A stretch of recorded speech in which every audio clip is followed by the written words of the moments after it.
Originally, this was going to be a different video, but now it's a mental health journal, and I really hate when people do these because most of the time it does not feel genuine, but I'm just trying new things to find outlets that calm me down, and this is also an exercise to get me more confident with my speaking. My mind's been everywhere this month, from insane confidence to really bad pitfalls, and I've had so many ideas, but there's a lot of problems that come tied to them, like making music. I've got a ton stored away and I could put it out, but there's this huge thought that no one would listen to it and it wouldn't reach anyone because it's energy poured into something that was never promising. Like giving proper nutrition to a plant that's already dead. Another reason I'm scared to do it is majority of the people who pay attention to my content are people I know, and that makes me tailor it to them. I do things like edit out certain words because I don't want people to be able to make ties to who or what pieces could be about.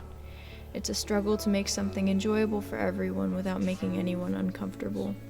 Sending a message without hitting too deep. Eventually, I wind up with something that's so watered down and general that it's too shallow and it means nothing. And I know the best art is the type that's personal, but I don't want to expose myself and have someone's view of me change to see me as weak. I worry too much about changes, about what should and shouldn't, and putting too much pressure to maintain good habits while killing off bad ones. I become very rigid about the things I do, from my schedule and health routines to mannerisms I like and the ones I don't want to have. Part of it is the fear of wasting my time. Thinking one day I'll wake up and I've done nothing to make my surroundings better. The highlight is that I have killed off the laziness, but at some point you get burnt out. Like you were this force that gave off light with such a passion, and now you realize you've burnt everything down. You've worked yourself to the point where you're irrelevant to your surroundings and just realizing it.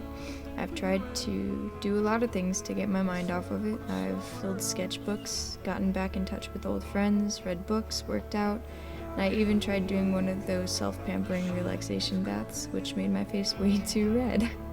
But I still bit my nails, stayed up till 3 a.m., second-guessed everything I did, bounced my leg every time results took more than a minute, kept old doubts, and what I've picked up on is you can do anything you want that's deemed an action of love, but if your heart's not with it, it means nothing. You can do something because culture tells you it's good, but if you're only using it to make up for an empty soul, you still won't feel anything. And it's possible to treat yourself right and still not be loving yourself, so I was taking measures to care for myself to maybe convince me to care for myself a bit more. But I still had ideas that I wasn't measuring up to what I should.